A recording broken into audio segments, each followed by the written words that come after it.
Okay, this is NYOA Black Sky. Ran Black Sky back in 2019. Did not have a good race. If you want to, you can go back in time and watch that race. It's kind of interesting. This guy has a fan on him. So it was so dusty that they moved this all the way up to the front. Oh, and watch this.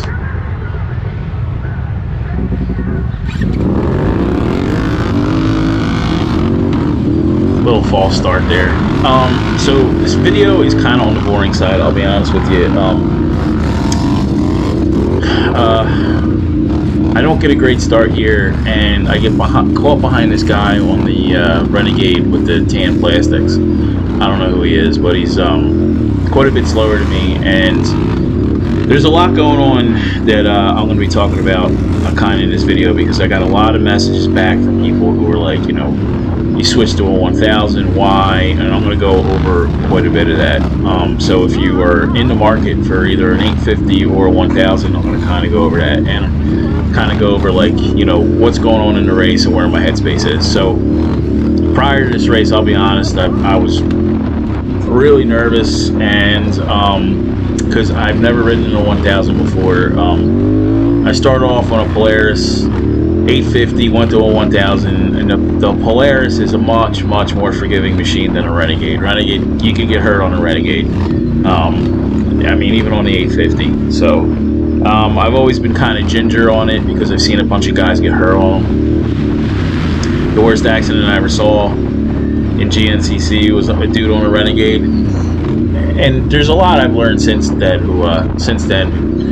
You know, it's just one of those things where, you know, the guy has a suspension set up wrong, he makes a mistake, and then you blame it on the quad. But so anyway, going back to the start, I didn't get a great start, which puts me behind here, and then we have a complete dust out situation. So NYOA, for whatever reason, just, you know, the camera is, you know, it's the camera is like, it can see, but I'm telling you, while you're on the bike, you can't see anything. People are disappearing, you can't see the horizon, you have no visual reference. And then, like, saw a couple people just hurt themselves in the dust. And then the last NYOA was at, my buddy Josh just fucking straight up ate a tree. I mean, just right into the bush, you know. So anyway, so I don't know how much power this thing has. I don't know the power curve of it. I don't know if the suspension is set up right. The quad literally had, like, it had less than an hour on it. Seegers built the quad for me, welded it all up. Me and Reagan went through some suspension settings, picked out what the suspension settings were. I'm running Kenda HTRs with blocks, and I've never run blocks before. I've always run spines. Tire spine kind of like abandoned GNCC, and I was like, well, fuck, what am I going to do now? You know, splines are great as long as you can deal with how bad they beat you up, even used ones. So anyway, I'm tucked in behind this guy, and I'm okay with it because, again, I don't know the quad. So it turns out that as you know, if you are bored enough to watch this whole video, on the second lap I get significantly faster. You can tell too, because I start to, like, really enjoy myself. Too long didn't read. I like the 1000 much better. That might have something to do with it being, you know, a quad that doesn't have 3 years of abuse on it like my 850 does. But I can tell you that the 850 is more work. There's guys out there, like I said in other videos and other commentary I've made, like if you follow me on Facebook and stuff, is that you can, you know, if you're fast, you're fast. It doesn't matter whether you're fat, you're in good shape. I mean, if you're in good shape, it sure helps. And if you have a 1000cc machine, yeah, that helps. But I've seen guys who, like, they chase a cigarette right before, you know, they drop the flag, and then they just absolutely dominate locals, and then they go to GNCC A class and kill it. However, I also see guys with absolutely no talent whatsoever when it comes to riding, are in really good physical shape and kind of do, you know, it's one or the other. But anyway, I'm getting off topic. The 850 kind of beats you up, and it's like, you know, like with the 1000, what I noticed is it kind of lugs around. And the other thing too is, like, and I was trying to allude to that before I got off topic, because that's the way I am. I'm running Kenda HTRs, and I've had bad luck with Kenda HTRs in the past. Now, Cody Collier swears by them. Seegers is running them this year. He's happy with them. And I, you know, like, as you can see this with this terrain, it's hard pack, even though it's dusty. There's no give to the soil, and it's rooty, you know, so there's not a lot of like loomy soil or loose soil. So the Kendas, in my mind, you know, with my prejudice from running them before, I'm like, wow, I don't really like these things. Now, here's my chance to pass this dude.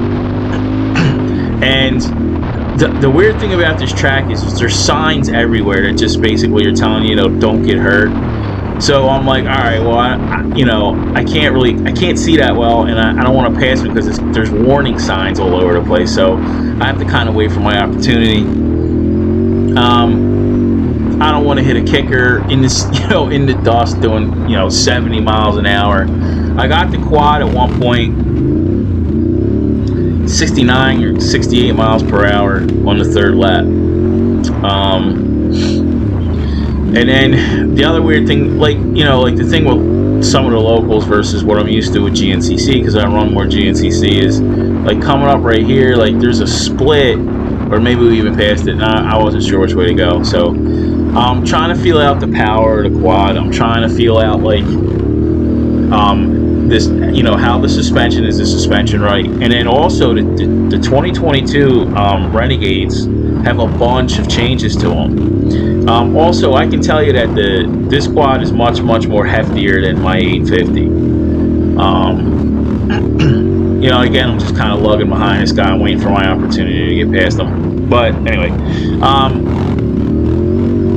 so before the suspension was done, you could feel the difference in the power between the 850 and the 1000. Now that the suspension is a little bit more dialed in, I'm taking a drink. Now that the suspension is a little bit more dialed in, it's not as violent, you know, with the weight transfer and stuff. So, the 20, getting back to the 2022s, the 2022s have different power steering unit, stronger upper A arms. The shock, internal shocks configuration is different. From my understanding, BNR just sets them the same way anyway. What the hell else? It's got a different fuel map. Rear hubs. It's got a few different things that are different, make it a little. So I don't know if anybody's seen, but they just released the 2023 Renegades.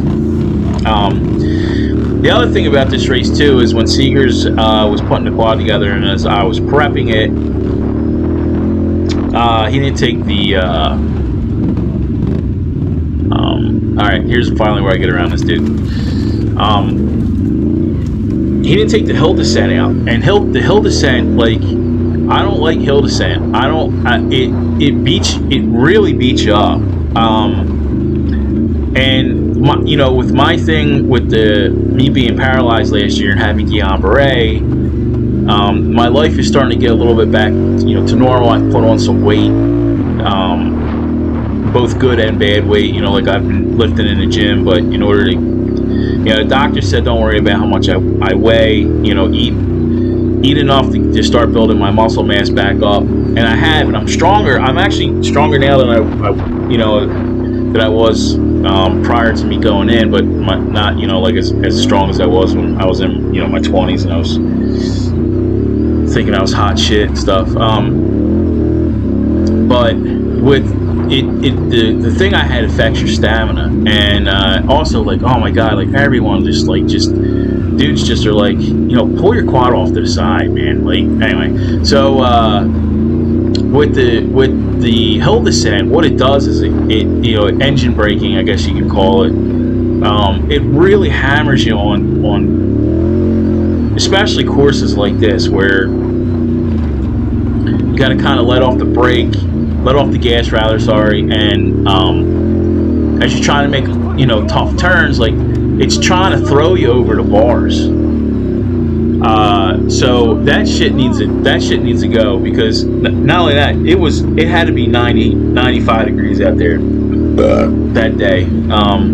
It was hot. Heat was a factor in this race. And on the second lap, I ripped my goggles off. I had to, and that's the first time I've had to take my goggles off all year because of the heat. And we've raced some hot ones.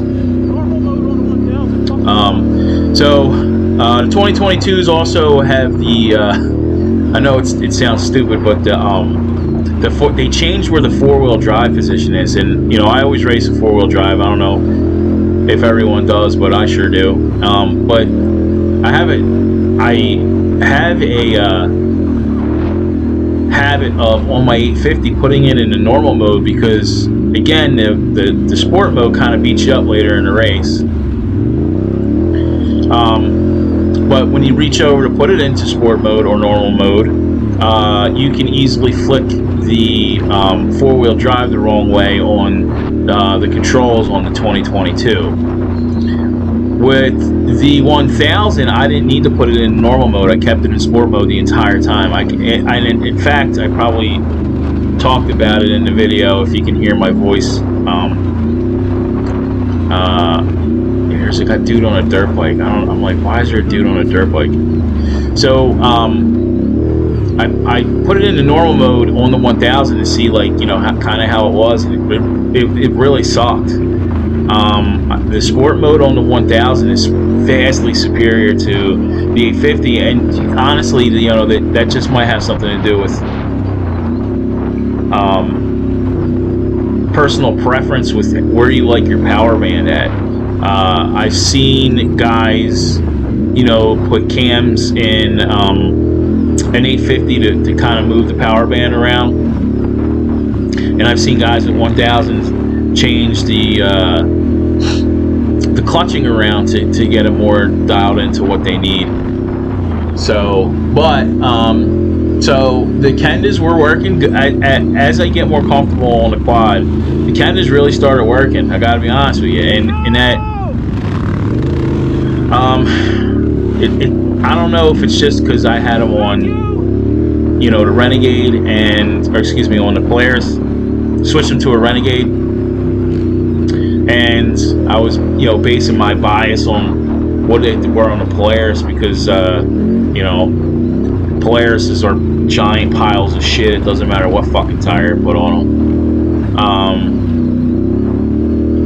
But they were working, man. They were really working. They were working good. And then the tire blocks, I don't know if just BNR had the suspension dialed in really well, but the tire blocks, along with the Kendas, really were eating up some of this nasty shit that's on the track. And the track is, you know, like, and what's funny is like, I'm like, man, that fucking track was rough. And like all the NYOA guys were like, yeah, this is one of the, you know, this is one of the easier tracks. But it's just going to be really good training for when I return back to GNCC.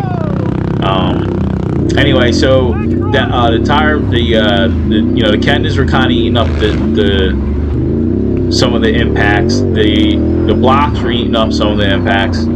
I was running what I feel like is a really good tire pressure. So, you know, shout out to Varndell with, you know, his theory on tire pressure. And also that rider right there who pointed me over at the last second. Good on you. Thanks for that.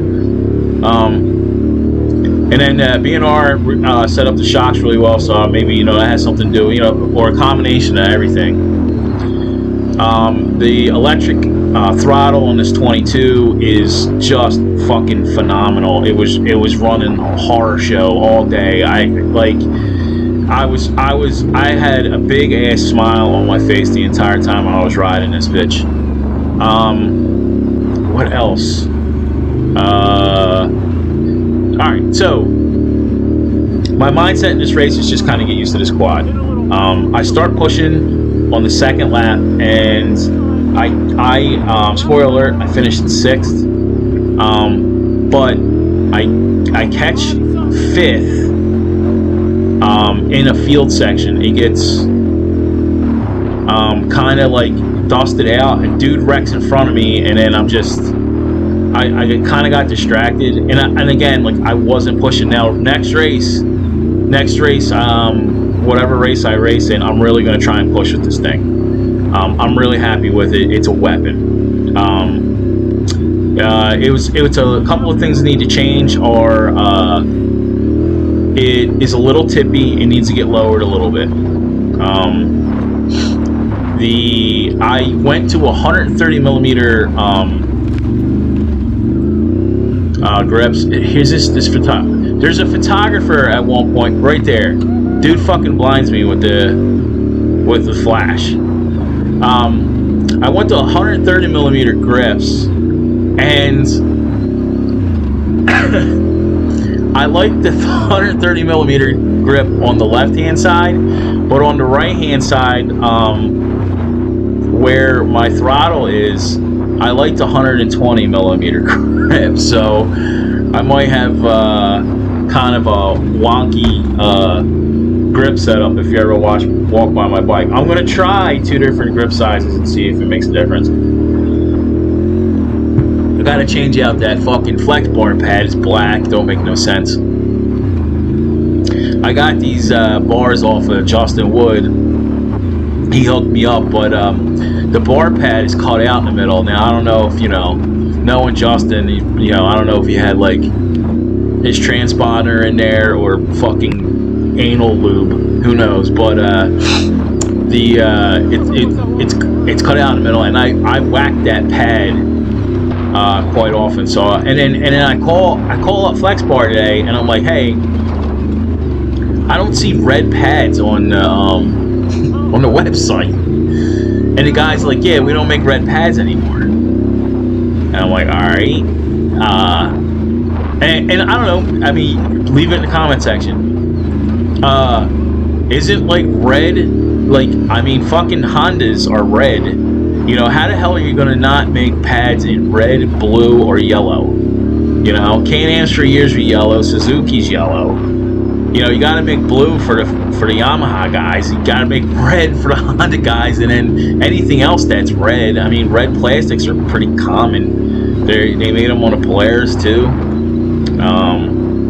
I don't know about the Brutes or any of that other kind of shit, but so yeah, that's gotta get adjusted. I switched my stem from an MZM anti-vibe stem, and I feel like it ain't the stem that the anti-vibe stem was really good, and I don't want to make it sound like I'm knocking MZM, because I'm not, because their stem is great. But I got my bars a little bit lower down, and I could really tell like it really worked for me.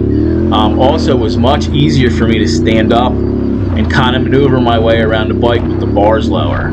So I'm running a 15 degree quad racer bars, I think. Don't quote me on that shit. I gotta look. If it's that important to somebody, I'll look it up. It says it on the bottom of the bars.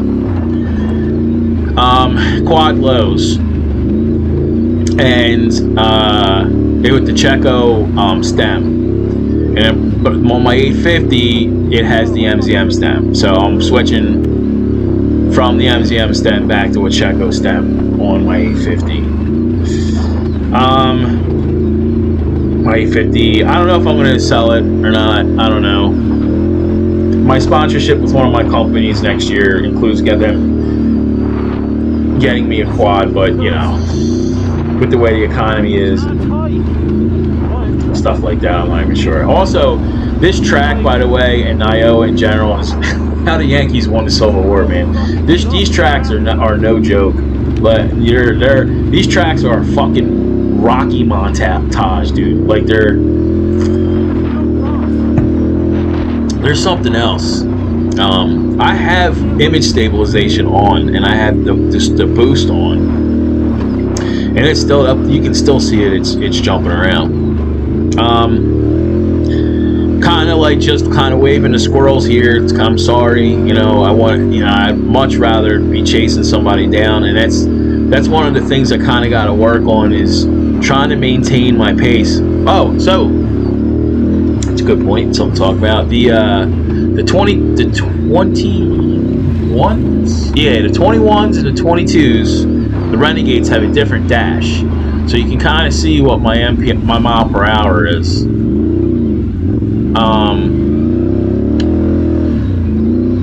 And on the dashes, that tells you what your average mile per hour was. And I went back and I looked, because the one racing series I used to run in,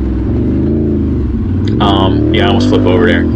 The one racing series I used to run would give you your average mile per hour, and my mile per hour in this race was like something like 18 miles an hour. My mile per hour when I first started was like 11.2, and the second year when I started to learn how to like modify the players, because you know, me and a bunch of other guys started like this Polaris Mafia since the Team UXC guys told us to all go get fucked, was my mile per hour jumped to like 12.2 or 4 some shit, and I just was over the moon about it. Now it's like, I mean, you can't even, I wouldn't even gotten an 8th in C class with a 12 fucking point something mile per hour average. What else? Checo bumper. Did the rear wheel is front wheel, so that the quad kind of is sitting in the ruts, and you know, like if you're watching this, don't get it twisted, right? So the GoPro doesn't give you a good perspective on like what the track conditions are, right? So you can't really tell how rough it is. You can't tell any elevation changes. And with the GoPro 9 and the GoPro 10, they have like this horizon lock feature, which doesn't show you how off camber shit is. Now, one of the things you learn is well, I don't know if you learn, but one of the things that I've been taught is that as you get later into the race, you can kind of rely on the rut to help you out with turns and kind of save some energy, along with, you know, like squeezing the tank, moving your body around. And in your head, it kind of seems like more work in order to move your body around to get your body position, and squeezing the tank with your legs. But I'm telling you, it really does work. But this track, even though it's not, I want to consider it really like tight. There's no like ruts built in, because it's so dry to kind of help you out, you know. Those shadows look like there's something there, but there isn't. You know, I'm trying to get around this guy. He points me by. Good on you.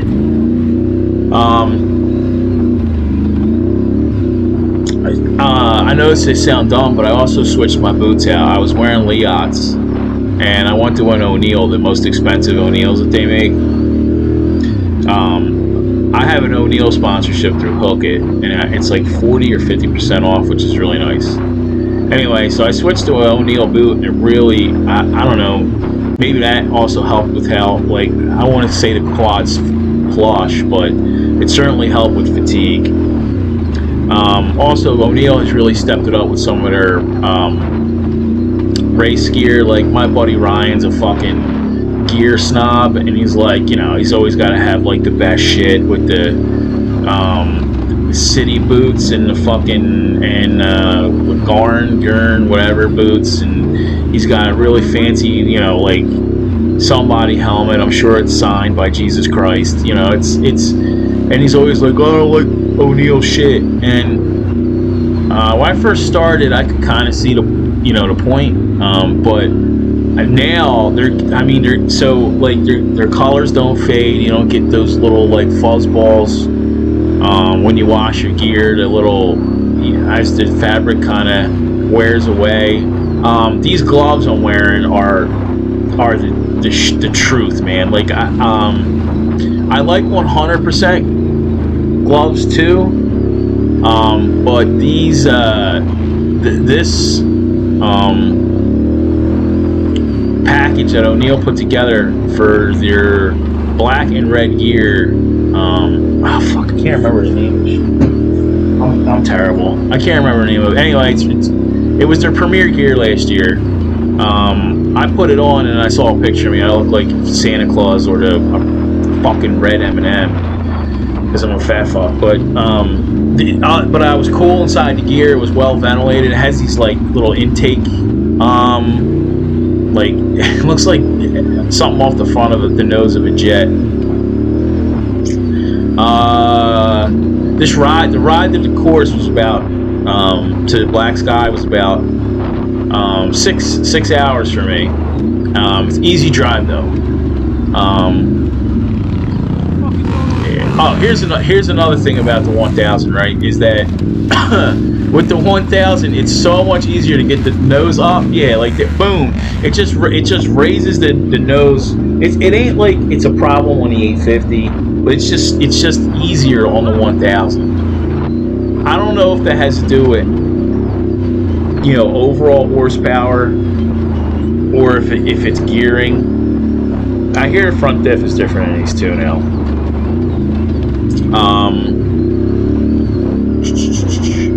Yeah. What else? Yeah. So the track was dusty. It was dusty even in the woods. It was, what's the word? Rooted out, not rutted out, but rooted out. There's a bunch of roots from Jump Street. It wasn't, I wouldn't say it wasn't well marked because it was, but there were some. It's like you had some like course options. Got a little confusing. So Checo, let's see. Then we the quad is gusseted BNR rear diff brace, 24 volt. Even though I was a big pussy about I was sleeping on the tree there at the beginning of the race. I just I didn't want to hold anybody up if I got the whole shot, and this quad is weird. Like sometimes it'll start really fast, other times it won't. But I wasn't sure how it was going to react, if it was going to it was going to wheelie on me or what. The brakes. So if you're a DP brake guy, then you probably already know this, but you kind of got to seat in your brakes with DP brakes. Like one of the things that I don't know, was it Landon told me, you got to kind of drag the brakes to the line, get some heat in them. They need some heat. All right, this dude. So listen, I don't know what it's like. Honestly, this is most people got out of my way today, which was really nice. I don't know if it's because there was ample place to pull over or what, but this shit. Listen, buddy, if you're watching this, I'm not coming down on you, but this is kind of unique to NYOA. I get it every once in a while with GNCC. I know that there's some guys out there who do really care about what their overall is. Especially if you're in one of those classes where you don't get points. I think in GNCC it's Sportsman AB, but there's plenty of places for this dude to pull over, and he's trying to not let me by. He's accelerating, and I can tell that he's having a bad day because his quads. I can see that right there. I can see, he's using energy to keep himself on the quad. It's trying to tip over. I can see that his suspension isn't right. It's taking hits, and you can see it basically it's going through his whole body. I'm not even trying to ride up his ass at this point. I'm just I'm waiting for him to pull over. You're doing yourself a disservice by And see, he's looking back. He knows I'm right there. You're doing yourself a disservice by not letting us by, especially on a 4x4. You're just, you know, that couple hundredths of a second or 1 second that you let us by, or let any faster rider by, you know, you use that 1 second to recoup instead of trying to be a superhero and, you know, put the gap ban on us. We caught you for a reason, and that goes for me too. Like, everyone who's faster than me, if they're not in my class, they caught me for a reason. I don't even know where this dude. I can't tell the classes with NYOA yet, but like, I mean, if I'm still behind you. You know what I mean? Like, you're not faster than me. You're not faster than the guy behind. You know what I mean? Like, just let us by. So I thank him for letting me by. You know, I don't know if he was trying to put on a clinic, or maybe he thought I was someone else. I don't know. But NYOA has a real problem with dudes not pulling over. It's the worst that I've ever raced in, and I've raced in, you know, IXCR, GNCC, FTR, New East Coast, what is it? Mountain State Hare Scramble, Southern Roots Racing, Mid East. I mean, I'm like horse shit. I'm everywhere. So anyway, it's the end of the laps coming up here, I think, and I'll stop talking. Because you can hear, like, you can just hear my throttle discipline, how much better it is.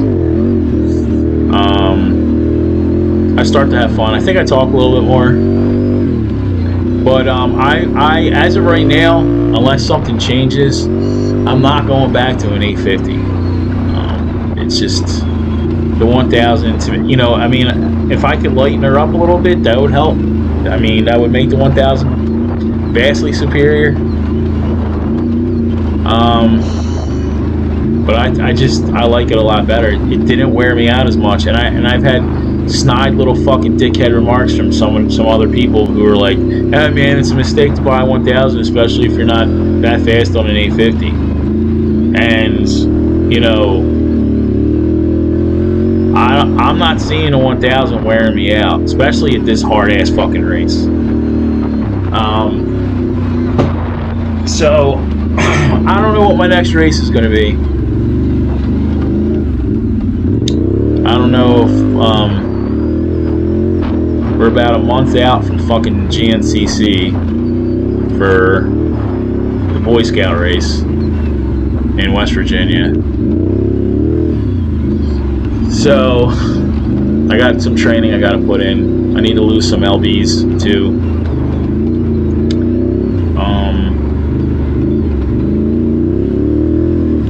I think that answers everything, all the questions I was getting. You know, my strategy in this was like to tuck behind Drew, someone just, you know, a minute or two faster than me. Let's see, I go through here and it says, let's see, 6th or 7th, I couldn't see. But I was 80 something, 84th or 80 something overall, 82nd overall out of 200 and something riders. So I'm really happy with that.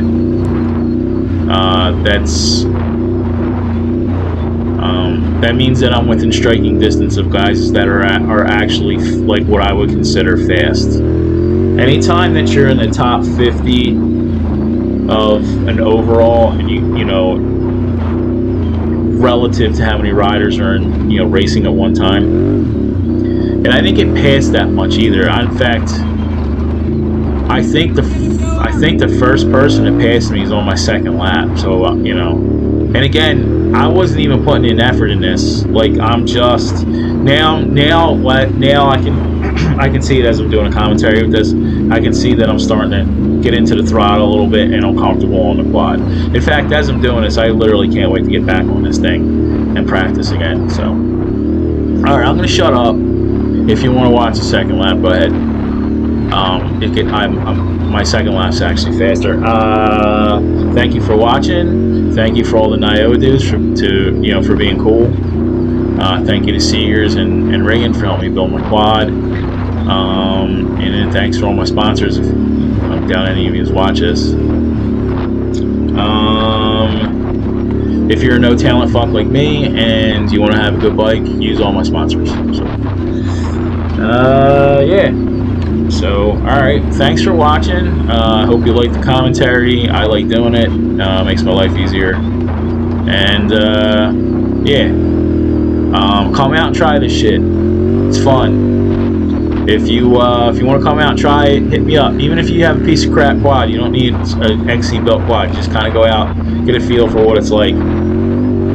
Just come out. Just come out. Just come out and hang out the race. There's lots of hot chicks too. Or if you're a chick, there's better than, I don't know. I guess there's better than average looking too. I don't know. Most of the dudes are in shape. It's whether or not you actually want, dudes have a full set of teeth or not. I guess it's life's all about compromises. Oh yes, this dude fucks himself up right here. You okay? Also, that dude that had like the Nightmare Before Christmas shirt, like those guys were offering water and stuff. So that was super cool. I doubt anybody watches the video to this part, but anyway, thanks everybody for being cool. Talk to you later.